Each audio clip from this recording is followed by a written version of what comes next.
From the views on the street We go to bed empty hunger. to the blaring horns of a hustling city, the loudest voices of the common man got a medium to be heard. This particular administration, they were coming unprepared. It's not a bad thing to renovate the president's lodge. Through top-notch programming, unbiased reportage of news, sports, business, entertainment, and culture.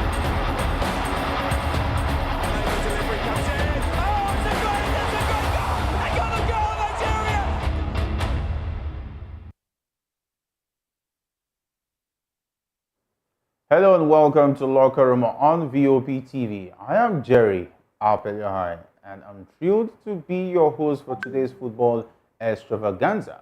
Of course, joining me in the studio is the knowledgeable James as well as Mayowa, who will be joining us as he usually does virtually on the show. And together we are here to dissect all things football, from the latest matches to the hottest controversies. So grab your jersey and get ready for some football talk like you've never experienced before. All right, and of course, I want to introduce my gentlemen of the press in the studio with me. First of all, James, great to have you in the studio. A very good evening to you, Jerry, and also to our viewers out there. Good evening to you. Welcome to another wonderful episode of the show. And yes, we have been having actions on the Euros, and we have been seeing how it has been going on. And currently, England are already playing facing the Danish side. Let's see what happens if England will be able to get their victory and their qualification into the last 16 tonight, or maybe they will have to wait up for the last game. But it's looking like a good one, and both teams are equally matched. All right, and of course, though I'm sporting the Danish official jersey, but definitely I know where talking about my fate lies, and of course where my money is. But definitely the Three Lions hopefully will be able to get this one. But you never want to rule out a Danish team. And of course, Christian Eriksen, Manchester United players, of course, playing for the Danish side. Of course, the last time out, we all know what happened to him, talking about the heart condition. And since then, he's still playing active football. Maiwa, great to have you on Locker Room this afternoon. It's always amazing to be here. I mean, an epic game, the Euro competition, going on, and it's not failing to spring up surprises. The English side trying to make a qualification against a resilient, Danish side powered by Manchester United's Christian Eriksen. However, like I always say, it's a good Thursday to talk sport. Thank you for having me. All right, and of course, let's hit the nail on the head. Let's start with the Nigerian Football Federation, which has denied reports that Super Eagles star Victor Osimhen has been banned from playing for the national team. You heard it. Definitely, the NFF has come out to say that the story about the ban of Victor Osimhen is actually not true. There's no truth to that. They are still waiting to decide on what to do about the situation between Victor Osimhen, Nigerian Football Federation, and most especially his rant against the now ex-Super Eagles coach, talk about Finidi George. And of course, there were widespread reports in the Nigerian media that Osimhen has been suspended for 6 months due to his behavior of the pitch. However, the NFF has issued a statement dismissing the rumors as false. And of course, if you want to take the comments of the NFL, it says, and I quote, "Contrary to report making the rounds, Victor Osimhen has not been banned from playing for the Super Eagles." The NFF said in a statement, "The player is available for selection and is part of our plans for future international matches." So, for those who are asking for 1 year, 2 year ban, 6 months ban, and so on and so forth, it seems like the NFF has a different agenda. They said that the man maybe is go and see no more. No, I'm sure they might give me a fine, or actually, or maybe a fine or some, or maybe some matches ban. But about 6 months or a year or 2 years, I think it's too much. And maybe it comes online and maybe tender a public apology, not just to Finidi, but to Nigerians also. I think he owes that to many Nigerians, because there are a lot of people that look up to him as a player and as a person. So him coming out to do that, I think it has an effect on we Nigerians. So I think the punishment might be maybe a few matches suspension, a public apology, and maybe a fine. So I just feel that might be. But talking about 6 months, 1 year, I think that's too much. That's just too much for it. Because with the way the whole drama going on in the NFF and the Nigerian team as a whole, I think that's quite too much for us to face currently, adding to the pressure of the coaching and the NFF drama. Let's not forget that. So I'm sure the board will come out to a reasonable decision at the end of the day. All right, and of course, for those who are watching us from any part of the world, we'd like to take up your comments under the comment section. Tell us what you think about NFF debunking the rumor that Victor Osimhen has been banned. We also like you to definitely subscribe on our YouTube channel, VOP TV Live. And of course, we'll be taking your comments live on the show, and tell us where you are sending your message from in any part of the world on the show this afternoon. Don't worry, we're also going to talk about the Euros. But let's go to one man. Yesterday, the comment was saying that they were not really happy with Mayowa saying that Osimhen should be banned, and so on and so forth. Mayowa, how do you feel about NFF's statement that as far as they are concerned, he's still a part of the Super Eagles and that he has not been banned? Well, I mean, until the NFF makes a decision, Victor Osimhen remains a Super Eagles player until they come out and tell us the kind of punishment they want to give him, or maybe they don't want to give him anything. Until they come out and tell us maybe they are finding or whatever it is, he remains a Super Eagles player. So, I mean, with that statement, they are correct. However, the question is this: an NFF that took forever to appoint coach, and we've not even been able to resolve, the coaching situation. I don't think that same NFF has the balls, they both call it balls, the balls, to be able to make a decision as regards to Osimhen. The bottom line is this: there is need for discipline to be instilled in that particular team. And who else can you use to teach others a lesson? Osimhen. To be honest with you, if Osimhen does not play for Nigeria in the next, I said this yesterday, and somebody said, I'm saying they should ban Osimhen at the expense of NFF. I've said it over and over again: the NFF board and everybody should be fired. However, there's a particular FIFA statute that cannot make us fire them. We have to fire them via election. So that is not possible. The only person we have control over that FIFA does not, have a big say in it is Osimhen. And what Osimhen has displayed shows lack of respect. And, he doesn't regard, somebody who is the gaffer of the team. And it shows, like somebody said yesterday, they are super brats. I mean, it shows it's a super brat. And there's a need to make an example out of him.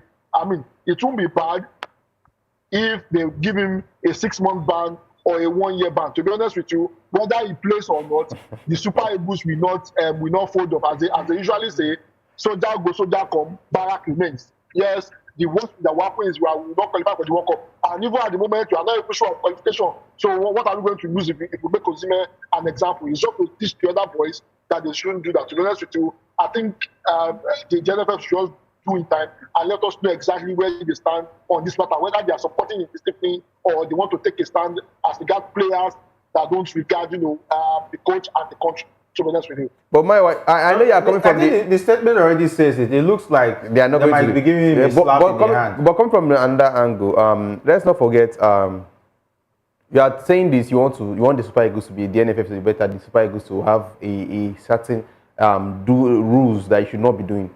But it's going to affect the team. Let's say the truth. 1 year is a long time for somebody like Victor Osimhen to be absent from the Nigerian national team. And let's not forget the accusations, the words that were used, that was said that it was Fini's words, that he does not show up if he chooses the match he wants to play. You cannot watch Victor Osimhen's performance in any of Nigerian match and you say you can relate that to be true. So I think okay, please go ahead. I think that 1 year is actually a long time. Yes, he deserves to be disciplined, but 1 year is a long time in a footballer's career. It is not 6 months. This is not 7 days. It's a year. So I think a lighter terms will come to a lighter time. I'm sure about that.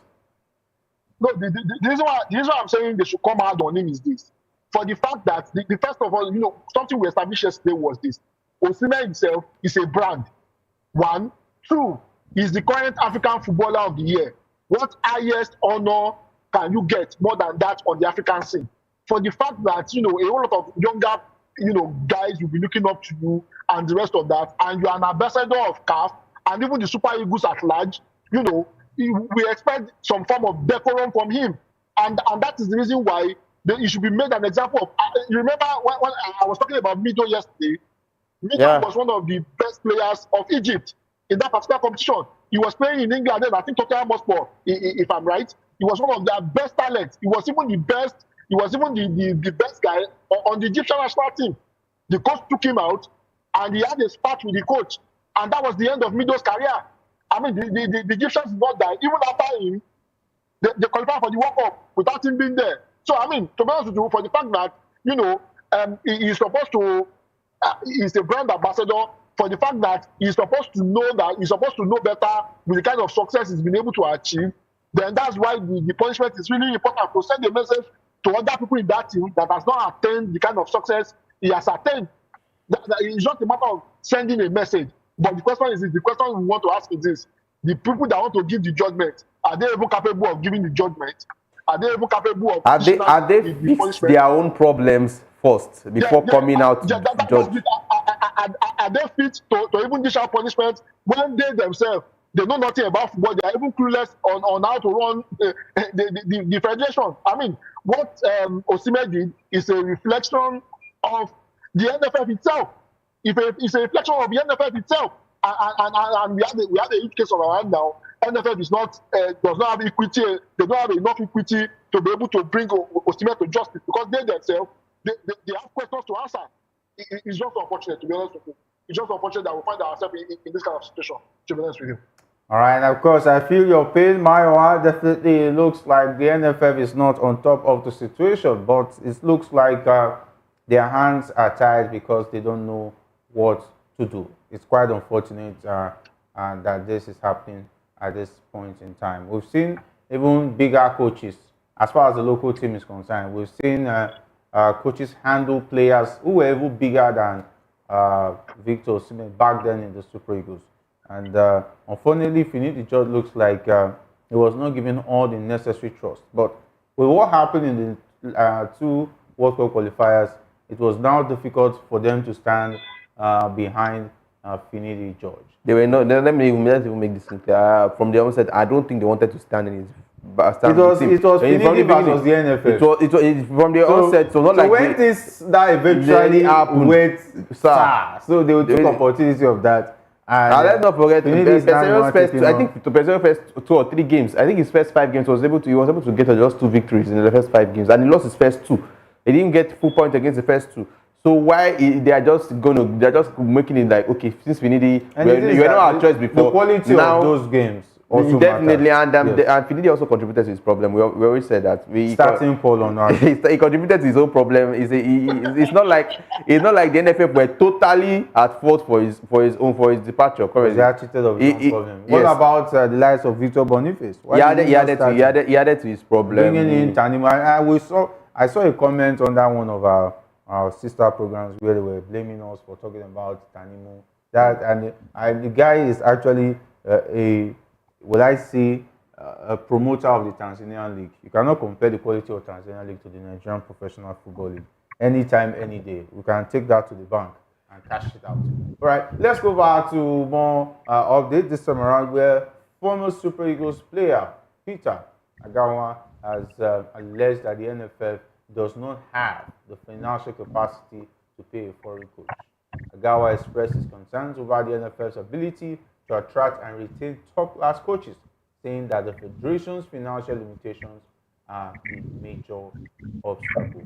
How long are we going to have the NFF not being able to pay foreign coaches if that is what they actually desire? At this point, it's just like we are just on one particular roundabout. We have been on one roundabout. We are just going round and round. Each time we'll go and pause on the way. We'll find temporary solution and will not move anywhere. Let's just calculate from January up to this time, up to this month. In less than how many months? Look at the drama of coaches we have had. Pesero left in January. Since Pesero left, they have not been able to get another coach. They wasted our time saying they wanted to get a foreign coach. Not even a foreign, they wasted our time putting the application online for people to apply. Then they will choose their best candidate. They ended up using that one halfway and dumping it. They went to go and get Pesero for a meeting again. We understand how that drama played out for over 3 months, 4 months, and we ended up settling for Finidi. Now, Finidi has resigned from his position. You didn't get a replacement for Finidi before telling him that he's going to be stepping down to assistant manager, reducing his pay and everything. You didn't put that in order first before making that known to the public. Now he has resigned. Now, if AFCON now decide, if the qualifiers now decide to change it, that they should come and play it next 2 weeks or next week, we'll be coachless. We will not have a coach. We will not have an assistant coach. We don't have anybody to push out to guide these boys. It's pretty obvious. Now they are coming out. It's obvious they don't have money to pay the foreign coach. It's have obvious. They ever had money? Have we ever heard at this point, even if they are able to pay, they had money. We will still have the drama of the Pesero where we had weeks rumors coming up to the media that Pesero has not been paid.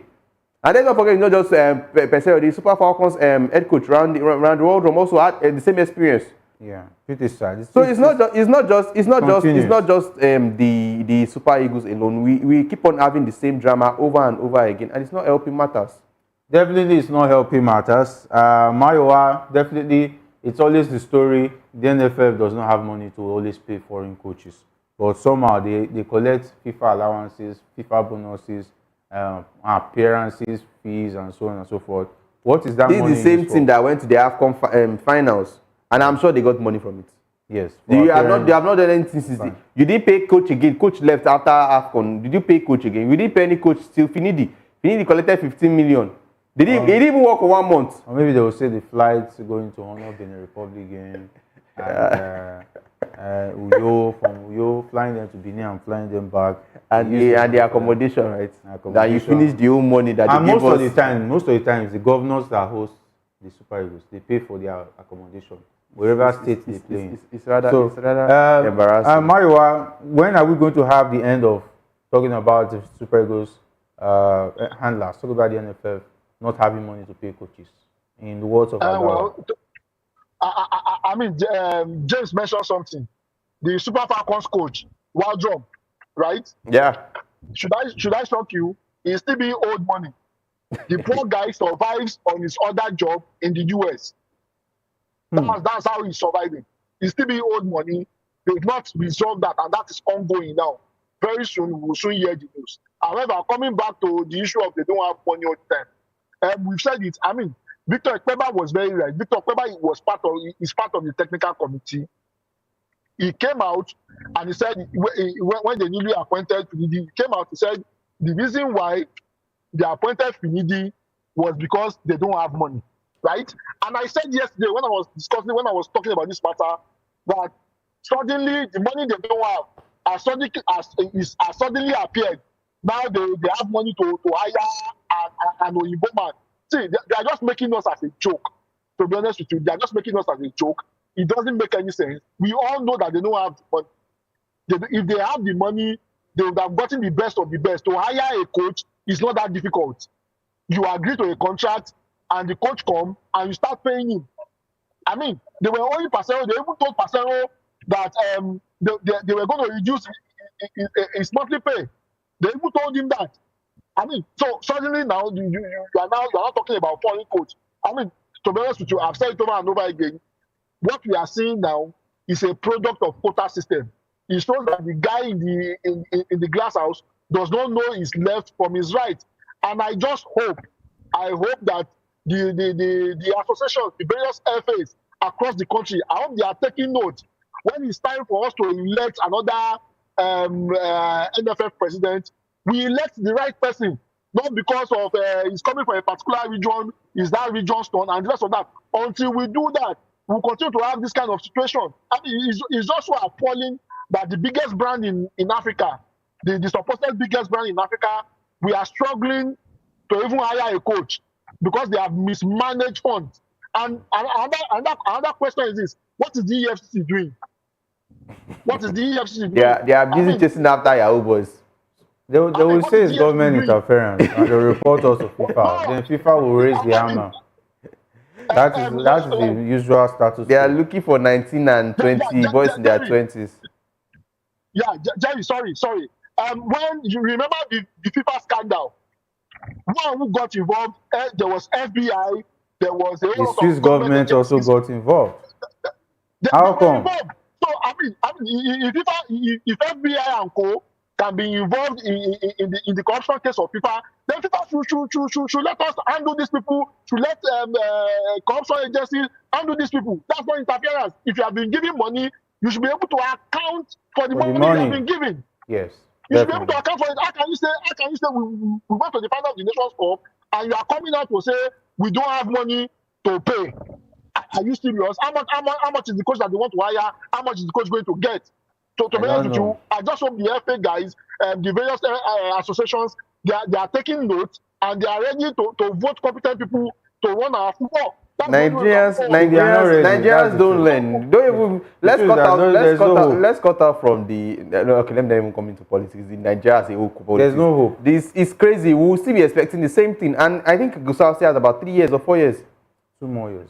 2 more years to be the president. This is going to be telling on the youngsters we have currently, and it's rather sad. Players are currently at the peak and doing very well on the international stage. But in their club side, people want to know them down to their roots and be like, what are they doing in their countrysides? Because when it comes to rating players for the best in years, like this year now, the determinant for the whoever is going to be the world best is going to be judged mainly, almost partly because of the Euros and the Copa America. Let's be honest. If Jude Bellingham, what England are able to do in the Euros determines if Jude Bellingham might overshadow Vinicius and get the world best, and what Vinicius is able to do in the Copa America with Brazil determines a lot. When you have players that have done exceptionally well at their club sides, and you come to the international level, their country football, and they are nowhere to be found, which ratings does that bring? Which way Nigeria? That is the story. All right, let's take some comments on YouTube. We already have some comments. And this one is from Chiedu Rekben. It says, my own point with the Finidi and Osimhen saga. He says, I feel he should be disciplined. He did not show that he is a professional.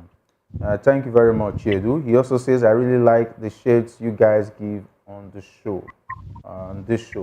We want to appreciate you as well. We'd like to know where you are sending your messages from, and also to appreciate you, and I hope that you are also subscribing on our YouTube channel and on all our other social media platforms on Facebook, and of course you can also follow us on Twitter. All right, it's no longer news that the Super Eagles have dropped again the latest FIFA World Ranking that was released earlier today. The ranking, which was posted on FIFA's website, saw the Eagles drop from 30th to 38th position in the world, and we are now 5th in Africa. For a team that went as far as the final, it's a story for laughable story. When you lose to the Republic, this is what happened. Dropping 8 places. And draw to South Africa. Yeah, and drew against South Africa. And you are currently sitting, I think is it last or so on the log for qualifiers. In a very short, when you have a few weeks, a few matches to go, it's rather sad for the Eagles, and these are the best of players we have gotten in a long time. We cannot utilize these players. It's really sad. We are dropping further. It's really sad. But let's go to where things are happening currently. Talking about the Euros. Because of time, we'll have to talk about the Euros, where a game was played yesterday, and of course, last night we saw very interesting games as well. Scotland, and Scotland really showing that they still have maybe something to fight for. It was actually a close one. The 1-1 draw, first half 1-1 draw, and it went on late to the second half. So for now, I think Germany has qualified to the last 16. Yeah, we'll just see how that group develops and what happens in that group. All right, and of course, there was also a game played today. Serbia up against Slovenia. Luka Jovic scored with a last gasp header to snatch an equalizer for Serbia in a 1-1 draw with Slovenia on Thursday. That was earlier today, and keeping both teams in contention for a place in the last 16 of Euro 2024. Zan Kanik looked to have struck the winner for Slovenia midway through the second half, but they say the rest his history. And of course, that was yesterday's result between Scotland and Switzerland. It ended 1-1. Okay, Mariwa, from judging for what we've seen yesterday and with the first game also played today, so far so good. How would you rate the performance of the teams? Talking about from Scotland's game and down to the earlier game between Serbia and Slovenia. I mean, yeah, I mean, to be honest, I think the performance has been exceptional so far. The teams are showing up to be counted. I mean, Scotland showed up yesterday, and they showed up to be counted. Unfortunately, they couldn't get the result. The same thing with Switzerland. I think it's going to be a very, it's going to be a very difficult competition in terms of who eventually, scale through from the group stages. I mean, apart from Germany that has qualified, every other person in that particular group, well, probably maybe you might say Hungary might be going home hungry. But I mean, apart from Hungary, the many teams in that particular group, they can still scale through. Remember, there is an opportunity for a third team to qualify. Also, the games today, I mean, I was so impressed seeing Slovenia and Serbia going face to face. And an interesting fact is this: the two of those teams, the last time they appeared in any competition in the Euros was 24 years ago. Serbia then was Yugoslavia, and Slovenia then was Slovenia. Slovenia and Yugoslavia, they were in the same group, and they ended up drawing that particular game 4-4. There's a particular Zaovic who was part of that team, and they ended up drawing that particular game. Later I saw that game, I probably thought maybe it would end the same way, and it actually did. But in any case, it's going to be an interesting group. The draw today has thrown the group much more open, and we are just to wait and see who probably make the cut. But it's becoming an interesting competition. I mean, some of the big boys are showing up to be counted, but the small boys too, they are raising up their hand, and we are noticing them, to be honest with you. Making it count why the small boys look like they're doing their best. I love the Euros. This set of this Euros, I think is a very interesting one. Everybody's turning up. You cannot count anybody out. To the point, Slovenia thought they had gotten the victory, and also not until the last kick, the last corner of the game. I think it was even the last kick of the game. It was 96 minutes before Lukas Jokic converted, and it was 1-1.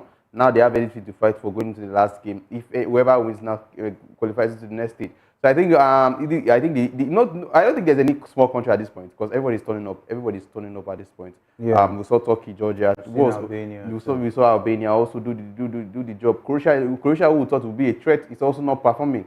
So I think it's beyond everybody's expectation. Every top team, yes, are delivering, but for the underdogs also are doing very well. So it's actually a very, very, very good competition. Let's see what happens to us as it progresses. All right, let's see what happens as the Euros progresses. And of course, currently England named the unchanged team, which is currently playing Denmark at the moment. And as reports reaching us from Frankfurt out there in Germany has it that the game is 1-1. It's Harry Kane got the goal, and the Germans have replied, and the Danish side have replied, and it's 1-1, and everybody's waiting for Gareth Southgate. If he doesn't win this one, it's going to be a difficult one for Gareth Southgate's side as far as that one is concerned. And of course, I want to appreciate someone who is also sending a chat talking about Chiedu Rekben.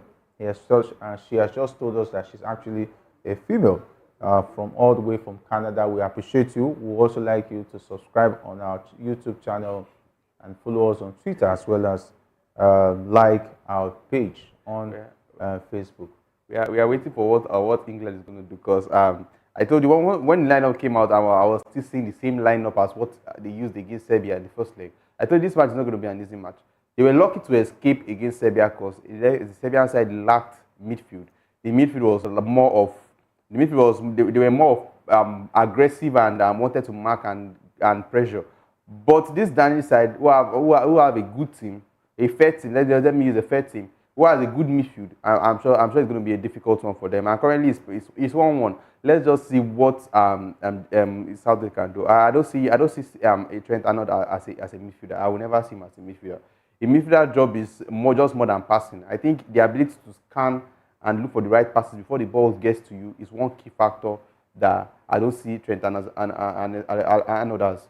So I don't see him fitting into the midfield anytime soon. Go back to his position. Maybe if you want to use him, you can drop Kai Walker. I don't think Kai Walker offers much going forward, but gives you everything defensively. If you think you can risk that, I think better if they put a natural midfielder in the game. If this doesn't work out for him today, I'm sure he's going to be dragged online, and he's going to learn from it. He's going to learn the hard way. You're gonna learn, according to one social media influencer. Mayowa, you're on the part of those who are against starting Trent Alexander-Arnold in the midfield, and as we speak, it's still 1-1 between England and Denmark. Well, I think we've said it over and over again. Alexander-Arnold, in as much as yes, he's very good going forward, is not, a natural midfielder. Not everybody can transition like Gareth Bale from the back to attack. He has the quality, he shows the flashes, but there is no consistency in how he's been able to mash out the midfield, and that's where the English guys are shooting themselves in the foot. I would have probably thought maybe you if you want to play an Arnold, you play him in his right position, then put another, a natural midfielder who is well talented, who is very good with the ball, who can do things in the midfield as a midfielder on the ball, in front of him, and probably two of them working together will probably produce, a much more better result. To be honest with you, in the first game, one of the reasons why they struggled in the midfield was because Alexander-Arnold played as a midfield, and the same thing is playing out, right now. Well, we all know, like James rightly said, if Southgate does not win this game, they'll probably drag him. However, Southgate is a very stubborn coach. We all know him to be very stubborn. Even when the player is not performing, provided he believes in the player, he continues to use the player. To be honest, I think there's a need for him to tweak, the midfield. Probably maybe in the second half, we might see some changes, but Alexander-Arnold playing from the midfield is not working. And if Southgate is a good coach that he claims to be, he needs to do something. He's not a good coach, please. But let's not also take away from the fact that Trent Alexander-Arnold actually started training at a young age as a midfielder. He was only converted. Do you know how many striker? Aaron Wan-Bissaka was once a winger. Yeah, he was converted to a fullback. Will you now say you want to go and use Wan-Bissaka now as a winger? And the thing is that what coaches like Jurgen Klopp have seen to start drafting him to the midfield, and now Gareth Southgate is also using the experiment. There may be something they are seeing there. We are not seeing it. He's not bringing it to the field. So, maybe he's showing them in the training, but he's not showing it on the field. In the first match, he didn't show it. His crosses and passes are mostly accurate. I don't see a reason why you start a midfield of Declan Rice, Trent Alexander-Arnold, and also Bellingham. Where is the creativity coming from? You have Bellingham. You have Bellingham is not going to create you a chance or 3 chances in a match. He's going to score you goals certainly, but he's not going to create chances. Then who are the creative midfielders they have? That is the question. He sent the likes of, let's not forget, he sent the likes of James Maddison home. He sent the likes of, they have Iberichi Eze, one of the finalists they had towards the end of the season with Crystal Palace. He's on the bench. Will you risk playing an inexperienced Iberichi Eze ahead of Jude Bellingham? How many? It's better if you want to have an Alexander-Arnold on the midfield, on the team, move him to his position, push Bellingham back. Bellingham only played for Real Madrid last season because they didn't have a striker. Let's not forget. You have a striker in the team like Harry Kane. So what are you putting Bellingham to attack? Mario, I want to lend his voice to that. Yeah, sorry I'm cutting you. Kobe Mino, if you're talking about experience, what competition experience does Kobe Mino have?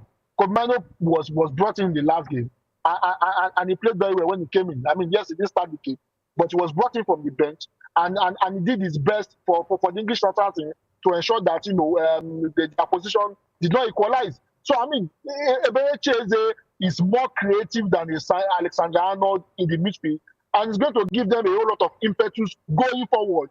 The reason why they are struggling is because Alexander-Arnold is not a ball player. And that is the reason why. It's not a ball player. Declan Rice can only do so much. Alexander-Arnold cannot do, cannot do what an Eberechieze would do when he's playing. And that's the reason why, just making a case for an Eberechieze playing, makes a whole lot of sense. Eberechieze is a ball player. He knows how to control the tempo of the game. We saw what he was able to do for a small Crystal Palace.